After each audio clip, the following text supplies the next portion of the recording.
Hello aspirants, இந்த வீடியோவில் வந்து நம்ம மென்டல் அபிலிட்டி ப்ராப்ளம் தான் பார்க்க போகிறோம். இந்த ப்ராப்ளத்தில் பாருங்கள், 3 எண்களோட விகிதம் வந்து கொடுத்துட்டாங்க. 4, 5, 6 அப்படின்னு. அதோட சராசரி அப்படின்னு கொடுத்துட்டாங்க 25. அதில் மிகப்பெரிய எண் என்ன அப்படின்னு சொல்லி கேட்டிருக்காங்க. சரியா? சராசரி அப்படின்னா என்னென்னா ஆவரேஜ் அப்படின்னு சொல்லுவாங்க. இப்போ 3 எண்கள் வந்து கொடுத்துருக்காங்க. 3 எண்களோடைய சராசரி 23. அப்படின்னா 3 எண்ணோட கூட்டுத்தொகை எவ்வளோ இருக்கும் அப்படின்னு பார்த்தீங்கன்னா இன்ட்டு 3 போட்டுக்கோங்க. இன்ட்டு 3 போட்டால் எவ்வளோ இருக்குமோ அதுதான் வந்து 3 எண்களோட சராசரி. இதுவே 4 எண்கள் கொடுத்துருந்தாங்கன்னா 4ஆல் பெருக்கிக்கணும். 25 இன்ட்டு 4 100 அப்படின்னு வரும். 25 இன்ட்டு 3 என்ன வருது அப்படின்னு பார்த்தீங்கன்னா 75 அப்படின்னு வரும். சரியா? இந்த 3 எண்ணையும் கூட்டினா என்ன வரணும்னா 75 அப்படின்னு வரும். சரியா?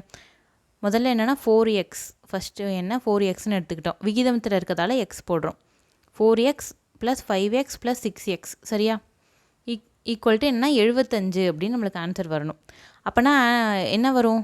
4, 5 பார்த்தீங்கன்னா 9 வருமா? 9ம் 6ஐயும் கூட்டினா 15 வரும். 15x = 75 அப்படின்னு வரும்.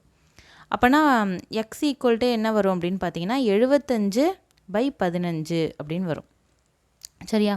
ரெண்டுத்தையும் கேன்சல் பண்ணால் என்ன வரும்? 15 1 15, 15 5 75 = 5 அப்படின்னு வருது. x = 5 அப்படின்னு நம்மளுக்கு தெரியும்.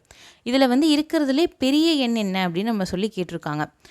எக்ஸ் வந்து எல்லாத்துக்குமே 5 தான். சரியா? அப்போ 4, 5, 6 இதில் எது பெரிய எண்ணாக இருக்கும் அப்படின்னு பார்த்தீங்கன்னா 6ன்னு இருக்குல்ல, அதுதான் அதிகமான விகிதம் இருக்குது. ஸோ அதுதான் பெரிய எண்ணாக இருக்கணும். இதுவே சின்ன எண் அப்படின்னு கேட்டால் 4x அப்படின்றது தான் சின்ன எண்ணாக இருக்கும். இப்போ பெரிய எண் பார்த்தீங்கன்னா 6x அப்படின்றது தான் பெரிய எண்.